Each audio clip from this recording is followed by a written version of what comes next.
Hey guys, what's going on? Billy Kohls here out on Smith Mountain Lake. I am the captain and owner of Smith Mountain Lake Fishing Guide Service, and I wanted to give you guys a quick video on 3 mistakes that I see a lot of clients make in the fall, and how this can maybe improve your guys' fishing in that transition time where we're going from way offshore to up on the bank and fluctuating water temperature, water level, water clarity, all that sort of stuff. So got a couple baits here I'm gonna go over real quick, but the 3 things that I see most clients or most guys that reach out to me make mistakes on is covering water, the speed at kind of like what you're fishing or kind of what area you're fishing and covering that water quickly, and then different bait fall rates.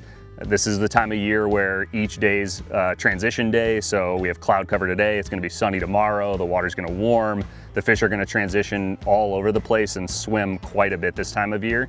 So first things first, it's one of the most fun ways to fish is covering water with the top water. So I've got a nice sized walking bait on here. I'm covering secondary points, main lake points, running to the back of pockets, imitating kind of those bait fish that are flicking at the surface, but using that top water to cover water is super important this time of year because the fish are spread out. There could be fish on the lower end, fish up in the river, and you have to cover that water quickly to be effective to get a lot of bites.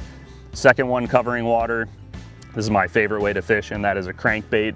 Couple things with the crankbait is we've got bluegills up on the bank, shad up on the bank. You want to really key in on the size of what they are eating this time of year because they're super heavy vision based. The bait fish are multiple sizes, the bluegills are multiple sizes. So trying a few different sized crankbaits, maybe ranging in that like 4-foot range down to like 15 foot is a good starting point, but using that crankbait to cover again secondary points, rock veins, maybe some laydowns is a really good way to do it. And then last is a jig. This is jig season. It's gonna be jig season for about the next 2 months to where it's really gonna shine. But the number one thing that I see people make is they just stick with the same jig for all of their presentations. And that's a big mistake because these fish are very finicky with the fall rate and what they need to see for them to get a reaction bite. So I've got 3 jigs here from Missile and just kind of ranging down in size.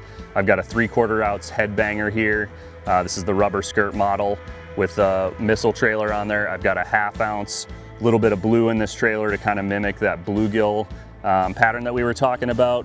And then I've got a 3/8 ounce little micro football jig with that new micro D-bomb on there, which is just this little morsel of a jig. So varying your fall rate, super important. I'd probably have 1, 2, maybe even all 3 of these jigs on and experiment as I'm going down the bank, fishing docks, laydowns, rocks, and making sure that I got the right presentation for them. So that's the 3 mistakes that I see from a lot of clients and a lot of guys out here. Try these variations in covering the water this time of year and you should see your fish catches increase.